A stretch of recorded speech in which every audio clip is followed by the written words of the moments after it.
Hey, this is Dave DeCamp from antiwar.com. This is anti-war news for Thursday, March 30th, 2023.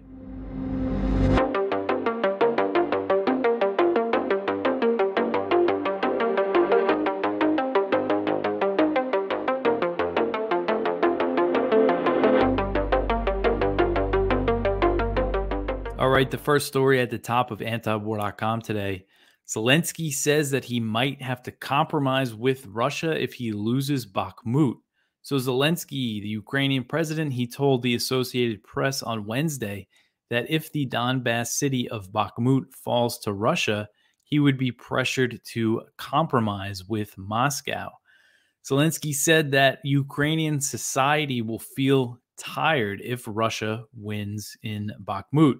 He said, quote, "Our society will push me to have to compromise with them," end quote. So he's saying, he's going to be facing domestic pressure to compromise, to negotiate with Russia. And he's also saying that he'll probably face pressure from the West. He said that if Bakhmut falls, Putin could sell the victory to the West and also to China and Iran as leverage to seek a ceasefire deal that would involve Kiev ceding territory to Moscow. Zelensky said, quote, "If he will feel some blood, smell that we are weak, he will push, push, push," end quote. So Russian forces are close to encircling the city of Bakhmut, but the battle is still raging as Ukraine continues to send soldiers into what has become known as the meat grinder. Ukrainians fighting on the front lines have told the media that soldiers are being sent into the battle with very little training, support, and ammunition. And if you're watching the video here, you see this map from South Front. This circle, it seems to be getting tighter as the battle goes on, but it's still going, and Ukrainian forces are still holding parts of the city. And I think a lot of people are dying on both sides in this battle. It's really brutal. So Zelensky's comments about Bakhmut, it came after he said that Ukraine could not launch a counteroffensive unless its Western backers supplies even more weapons. He told AP on Wednesday that, quote, "The United States really understands that if they stop helping us, we will not win," end quote. So that's something we've heard Ukrainian officials say throughout the war, is that without all this support from the U.S., they wouldn't be able to fight this war. And now, I mean, judging by Zelensky's comments here, it sounds like he's almost saying if they lose Bakhmut, that's really it, because he's saying they can't go on a counteroffensive. He's going to be pressured to negotiate.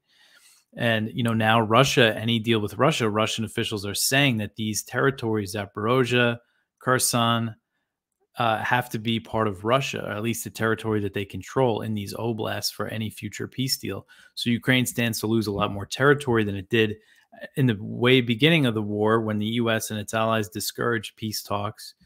And but now, hundreds of thousands of people are probably dead, and Ukraine stands to lose a lot more. And again, the U.S. and its allies, they want Ukraine to give up on Bakhmut. They've been saying that they're spending too many resources there, and they want them to launch a counteroffensive against Russia this spring. I think specifically in the south, against what they call that land bridge from Crimea to Russia.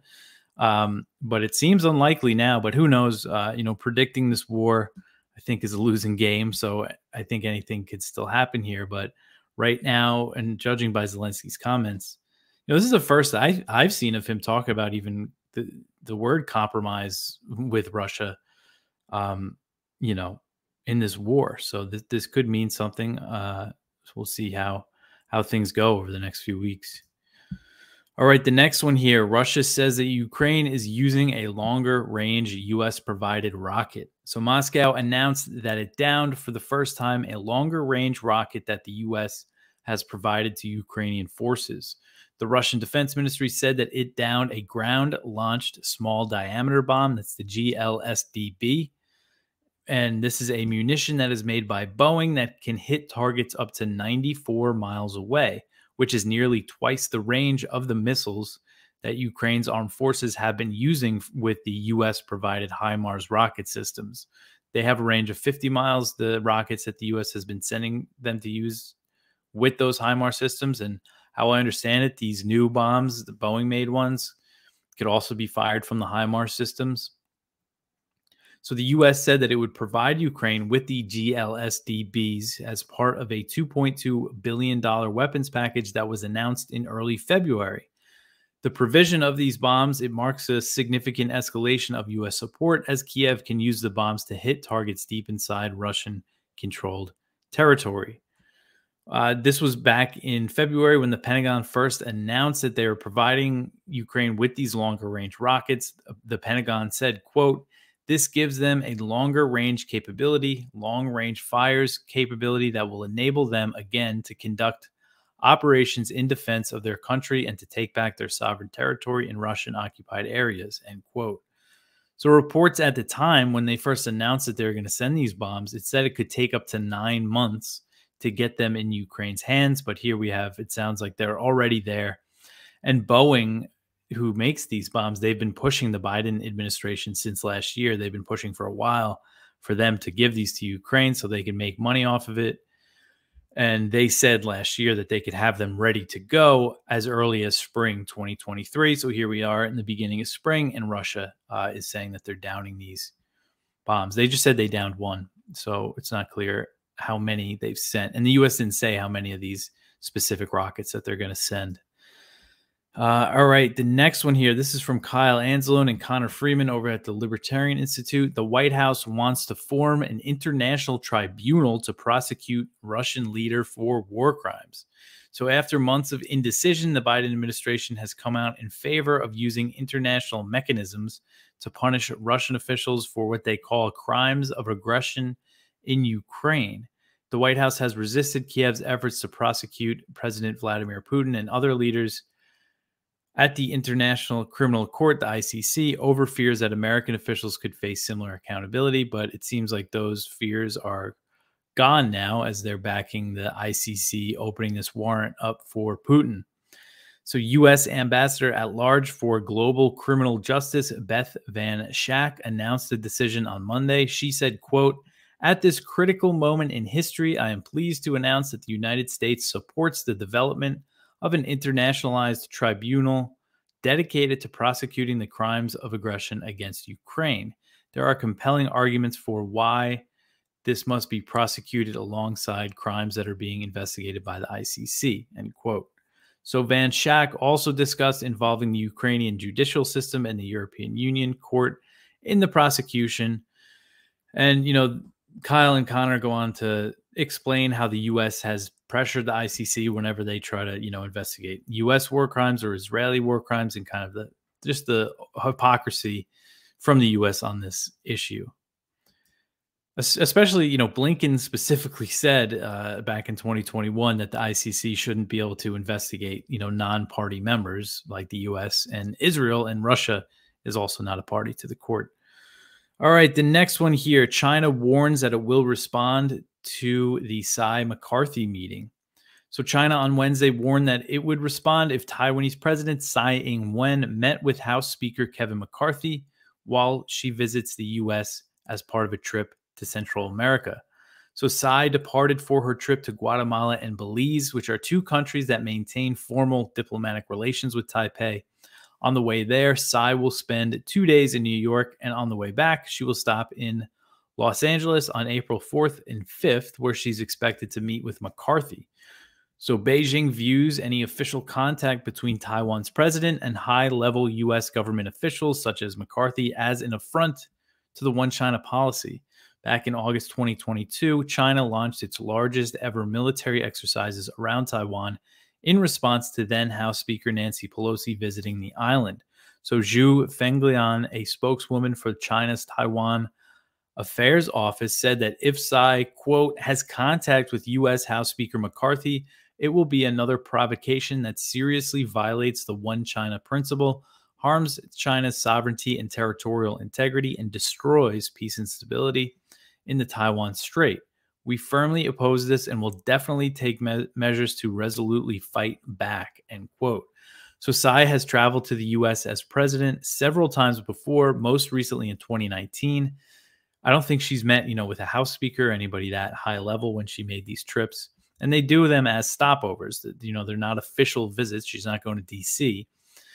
But, today, since 2019, tensions between the US and China, especially over Taiwan, have really increased, and Beijing has been responding more harshly to official contacts between Washington and Taipei as they have been increasing.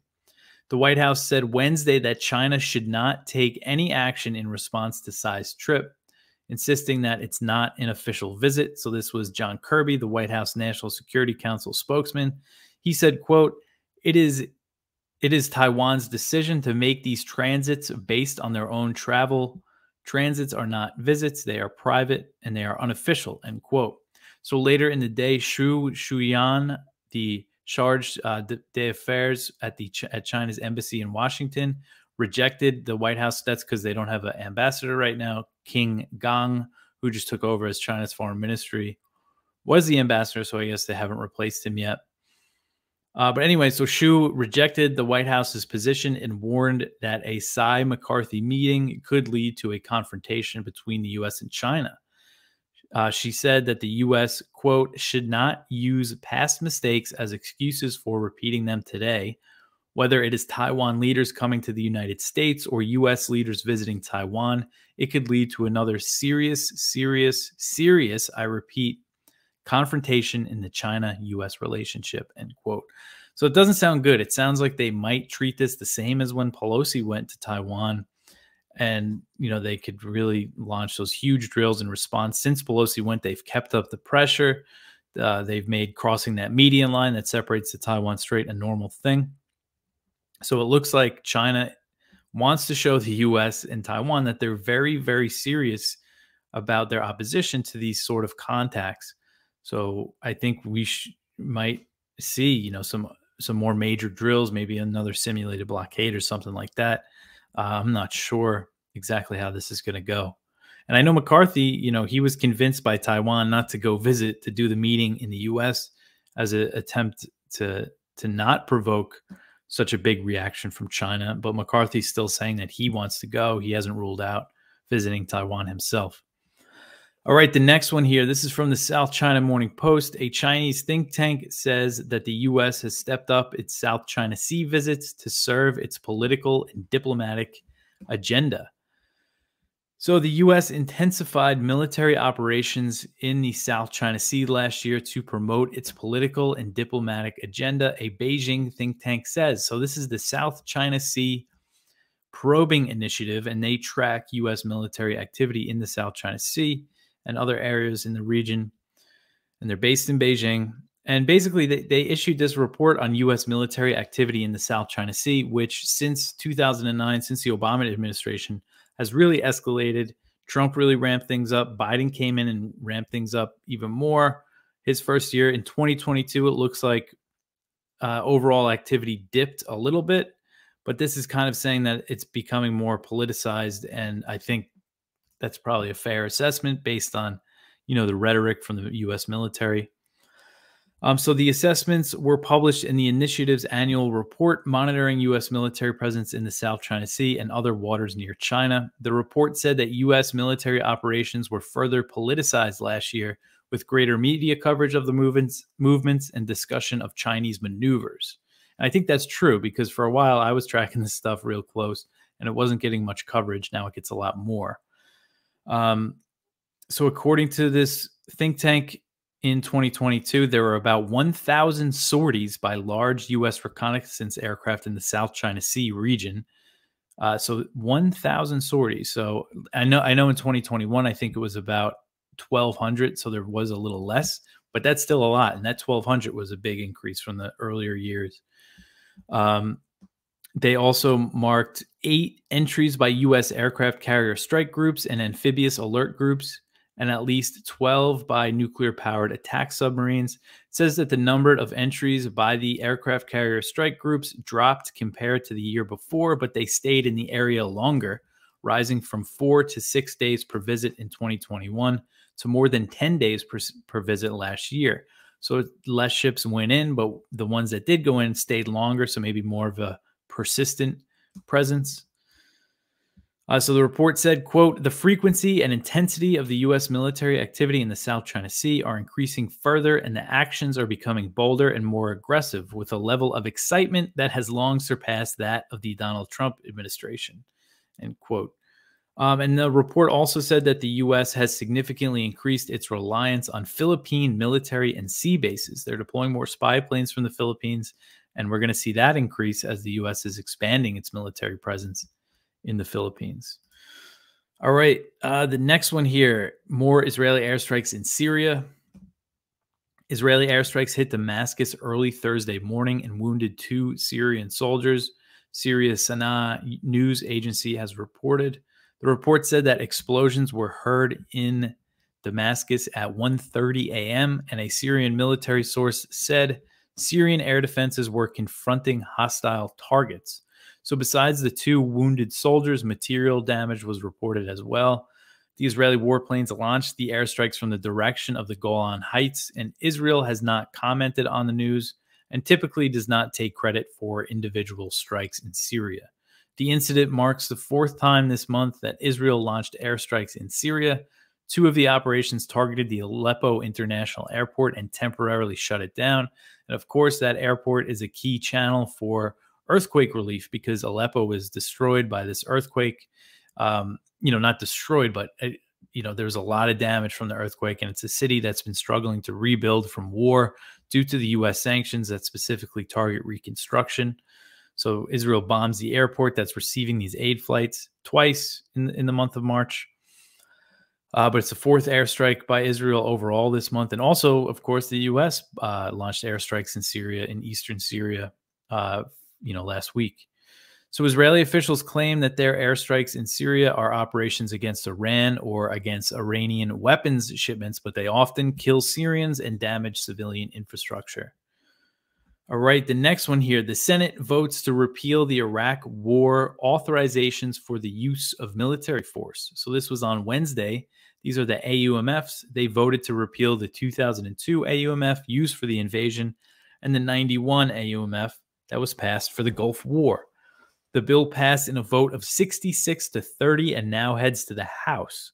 So repealing these AUMFs is largely a symbolic move, as the 2001 AUMF that was passed to invade Afghanistan in the wake of the September 11th attacks is used today to justify the wars, in the Middle East and Africa. So the 2002 Iraq AUMF was recently cited by the Trump administration in 2020 when they killed Qasem Soleimani, the Iranian general, head of the Quds Force. When he was killed in a drone strike in Baghdad, they actually used the 2002 AUMF to justify that.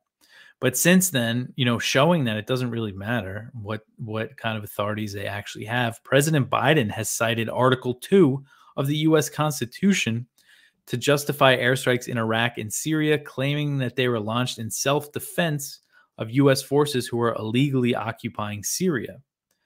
When arguing in favor of repealing the Iraq AUMFs, Senator Tim Kaine said that President Biden would still be able to use Article 2 of the Constitution to launch the airstrikes. He said, don't worry, he could still, bomb Iraq and Syria if we repeal this. But still, there were hawks, like Lindsey Graham, Mitch McConnell, that were very against repealing this, or these Iraq AUMFs. So the presence of U.S. forces in Iraq and Syria is justified by the 2001 AUMF and won't be affected by the repeal. The 2001 AUMF is also used for the war in Somalia and other U.S. operations across Africa. And last week, Rand Paul put that up to a vote, but that failed miserably in a vote of 9 to 86. If you watch the debate when Matt Gaetz introduced that Syria War Powers resolution, all the hawks that came out to argue against it, which there was a lot of them, which I think showed that it did scare them a bit. They were all like, oh, we favor, restructuring war powers, presidential war powers. We want to repeal the old Iraq AUMFs. And some of them say they want to replace the 2001 AUMF to make it more specific. But I think this whole show of repealing the Iraq AUMFs is just a way to say, see, we're doing something. We're taking back presidential war powers, even though it doesn't really do anything. And I'm pretty sure Biden supports this because he knows it's not really going to change anything, unfortunately. All right, the next one here, Senator Rand Paul to block Josh Hawley's bill to ban TikTok. So Senator Rand Paul plans to block a bill that was introduced by Hawley that would ban the popular video sharing app TikTok. So Hawley's bill, the No TikTok on United States Devices Act, would prohibit the app from being downloaded in the US, and it would ban commercial activity with TikTok's parent company, which is the China-based ByteDance. The legislation is much narrower than the Restrict Act, which I went over yesterday, that unfortunately has a lot of bipartisan support. It was introduced earlier this month, and it would give the Commerce Secretary sweeping powers to crack down on any transactions between U.S. persons and so-called foreign adversaries. So that bill would, give her all this power to crack down on all sorts of different, apps and things like that. So Hawley's is just to ban TikTok, and he was hoping to pass his legislation by unanimous consent, but Paul has broken with the rest of the GOP and has come out against banning TikTok, saying that it would emulate China's internet censorship. So Rand Paul, he's really come out hard against this idea of banning TikTok. He wrote an op-ed for the Courier Journal where he said, quote, "If you don't like TikTok or Facebook or YouTube, don't use them. But don't think any interpretation of the Constitution gives you the right to ban them," end quote. So the allegation with TikTok is that it's Chinese owned, so it must be obligated to share user data with the Chinese government. TikTok CEO Shu Zhiqiu denied the allegations when he was grilled by Congress last week and said user data is American data. He said it's stored on American soil by an American company, overseen by American personnel. So addressing the data claims, Paul said in his op-ed, quote, "To those who are worried that the Chinese government might somehow now have access to millions of American teenagers' information, realize that all social media sucks up personal data that people voluntarily provide," end quote.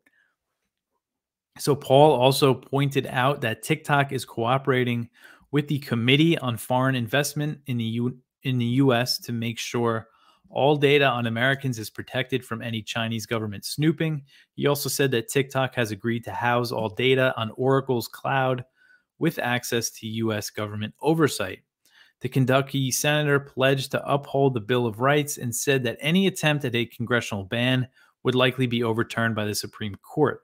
He said, quote, "I hope saner minds will reflect on which is more dangerous, videos of teenagers dancing or the precedent of the U.S. government banning speech. For me, it's an easy answer. I will defend the Bill of Rights against all comers, even if need be from members of my own party," end quote.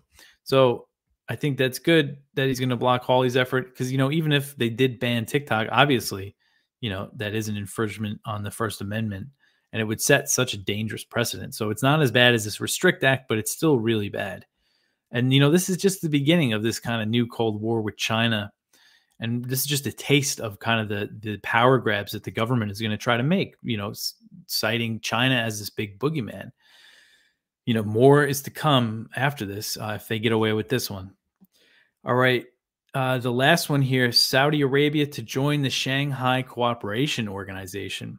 So on Wednesday, Saudi Arabia's cabinet approved a decision for Riyadh to join the Shanghai Cooperation Organization, the SCO, which is a Eurasian security and economic bloc that was founded in 2001 by China, Russia, and several Central Asian countries. So according to Saudi state media, Riyadh has approved a memorandum that would make Saudi Arabia a dialogue partner of the SCO, which is the first step toward a permanent membership. So the news comes as Saudi Arabia is moving closer to Beijing, raising concern in Washington. According to Reuters, Riyadh joining the SCO was discussed when Chinese President Xi Jinping visited Saudi Arabia in December. Saudi Arabia and China have agreed to increase cooperation in all areas during Xi's visit. The Wall Street Journal reported this month that Riyadh is in talks with Beijing on pricing its oil in the yuan, a move that could impact the U.S. dollar's dominance. That's something China wants to get going. Also, there was some news today that they made their first LNG settlement paying with the yuan, and it was LNG that came from the UAE, so that could be significant. Saudi Arabia's decision to join the SCO comes after China brokered a surprise normalization deal between Riyadh and Tehran. And last year, Iran signed a memorandum to become a permanent member of the SCO, and it's expected it's going to be formalized this year. Other permanent members include India, Pakistan, Kazakhstan, Kyrgyzstan, Tajikistan, and Uzbekistan. The SCO is a significant economic bloc as its members make up half of the entire world's population. Iran's accession into the SCO will help the country, weather the U.S. and other economic sanctions, as it will help increase trade with Russia, China, and other major economies. So it's interesting to see Saudi Arabia moving closer to this, what it really is a possible counter to the U.S. global dominance of markets and the dollar dominance and all of that. And the Saudis, the underpinning of the U.S. dollar is the fact that the Saudis, it's the petrodollar. It's what's used to trade oil. And the Saudis moving away from that could have big implications. I mean, I think it would still take a long time for, the dollar to lose its status as the world's reserve currency, but it's that we're definitely moving in that direction. And the U.S., really has itself to blame for that, for making all these countries like Russia and China cooperate with each other more by sanctioning everybody. And, that's just their solution to everything is through sanctions. But that is it for the news. Go check out our viewpoints. One from Marcus Stanley over at Responsible Statecraft. TikTok bills could dangerously expand the national security state. One from William D. Hartung, the Pentagon's budget from hell. One from Nazia Kazi, how U.S. campuses became militarized and forgot the war on terror. That's over at Middle East Eye. One from Alexandria Shaner, 20 years later, confessions of a conscientious quitter. One from Branko Marchtich over at Jacobin. The TikTok hearing was about stoking a cold war with China, not addressing data privacy. I watched some of that hearing. It was these people in Congress are just out of their minds, all of them. When it comes to China and Russia, you get them talking about it. They just get completely hysterical, and they barely even make any sense. I don't know. It's just not a good situation that we're in when it comes to China, really. It's just there's no opposition to any of this really in Congress, except for a few people like Rand Paul. But anyway, that is it for me for today. You could always support us, antiwar.com/donate. Like and subscribe to the show on YouTube, Odyssey, and Rumble. You can listen to it wherever you listen to podcasts. But that's it. I'll be back tomorrow. Thanks for listening.